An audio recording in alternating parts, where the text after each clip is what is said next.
Imagine walking into this stunning, high-end boutique hotel. You know the vibe, right? Soaring ceilings, beautifully exposed brick everywhere, and just this palpable sense of history in the air. Now, imagine that just a few years ago, that very same building was an abandoned, boarded-up schoolhouse.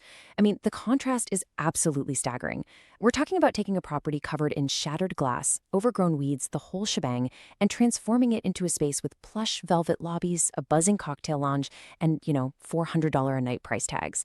There is a deep romance and incredible vision in breathing new life into forgotten spaces. But honestly, more importantly, there is immense financial opportunity here. So welcome to this explainer on hospitality investing. Today, we're unpacking exactly how everyday new investors are getting off the sidelines and stepping into the highly lucrative world of adaptive reuse. Okay, let's dive into this highly structured blueprint we've put together for aspiring retail investors. We're covering 4 main areas today. Number 1, the art of conversion. 2, strategic investor advantages. 3, how new investors start. And finally, number 4, practical next steps. So, kicking things off with Section 1, the art of conversion, transforming untapped potential. Before we get into the really complex investment strategies, we need to be perfectly grounded in what we're actually talking about here. Adaptive reuse is essentially the process of converting existing non-hospitality structures, think vacant offices, historic warehouses, former schools, into boutique hotels. Now, to be clear, we aren't talking about buying some tired roadside motel and just slapping a fresh coat of paint on the doors. No, we're talking about fundamental, creative reimagination.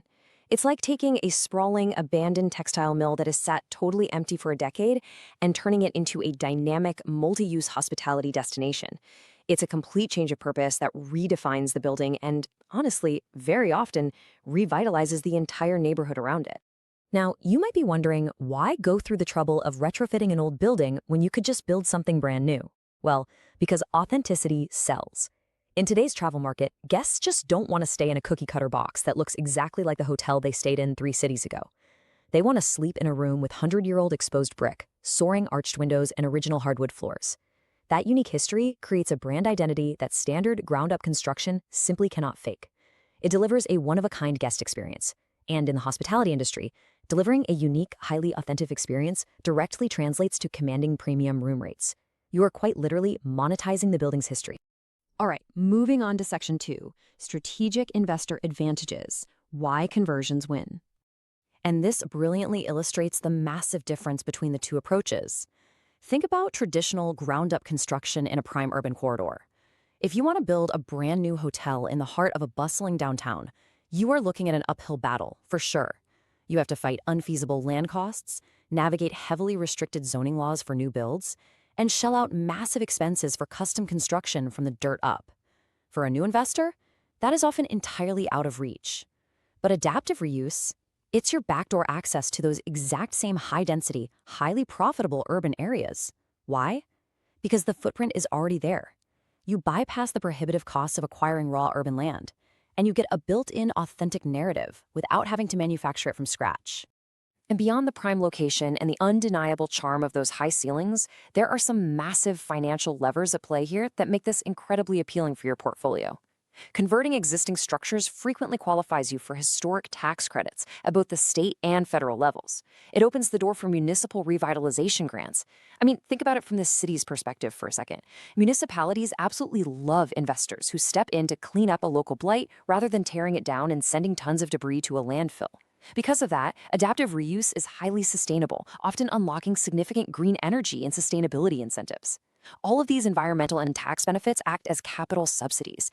They directly reduce your upfront capital burden and drastically improve your overall cash flow and return on investment. It's a real game changer. Which brings us to Section 3, how new investors start, a blueprint for your first project. If you've been sitting on the sidelines, totally intimidated by the sheer scale of real estate development, this is where we get highly practical. This is your 1, 2, 3 approach for getting your very first project off the ground. Step 1, feasibility and zoning due diligence. Step 2, leverage specialized advisory teams. And Step 3, run preliminary financial modeling.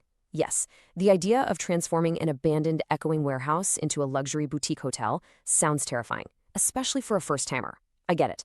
But when you break it down into this systematic framework, removing the emotion and focusing strictly on the mechanics of the deal, it becomes highly manageable. Let's explore exactly how you execute these steps. Okay, so step one.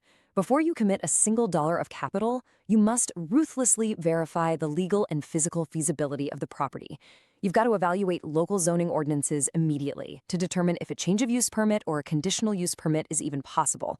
For example, turning a commercially zoned office space into a hospitality asset requires the city to sign off on increased traffic, different parking requirements, and entirely new safety protocols. Furthermore, if you're targeting historic assets to secure those lucrative tax credits we talked about, you must review the national and local registry guidelines. These preservation boards are incredibly strict, guys. You can't just knock down a load-bearing 19th century wall because you want a bigger lobby, or replace original grand windows with cheap modern glass. You absolutely have to ensure your vision physically aligns with their preservation standards. And here is the golden rule for your first project. Do not go solo. Seriously, adaptive reuse involves navigating extremely complex building codes, massive mechanical and plumbing upgrades, and intricate spatial layout redesigns. The execution risks of trying to DIY this process will literally eat you alive. You need to partner with a dedicated hospitality or commercial advisory team, groups with specialized expertise in the hotel sector, like PRI Consultant or Ownerland Hospitality. These professionals have been in the trenches. They guide you through the maze of entitlement and municipal approval processes. They conduct the initial market demand analysis so you know exactly who your customer is.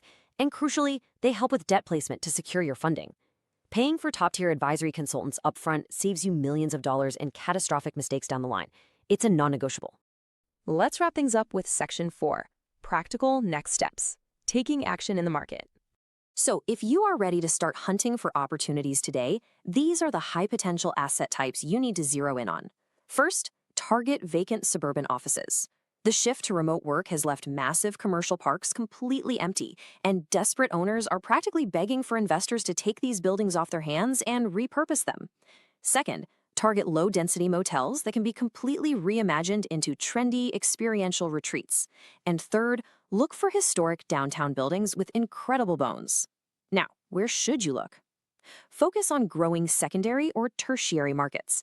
These are cities with expanding populations and strong tourism growth, but where you aren't competing head-to-head with institutional megafunds for real estate. Your immediate action item right now is to start building relationships with local experts in those exact markets. You need commercial brokers who can feed you off-market deals, specialized hospitality consultants, and local zoning attorneys who know the municipal landscape and the city council members inside and out. So the crucial point here is that when you and your newly assembled advisory team run your preliminary financial modeling, you have to face a harsh reality. Your project underwriting needs a contingency reserve that is typically 15 to 20% higher than a standard ground-up construction or a simple cosmetic renovation. Why? Because you're dealing with old buildings. When you finally open up a 90-year-old wall, you never truly know what you're going to find in there. You might uncover beautifully preserved original brickwork that becomes the centerpiece of your lobby, or you might find ancient, crumbling plumbing, asbestos, and a family of raccoons living in the rafters. The unknown is literally the only guarantee in adaptive reuse. Planning for this 15 to 20% buffer ensures your project doesn't completely stall out and run dry on capital when those inevitable structural surprises pop up.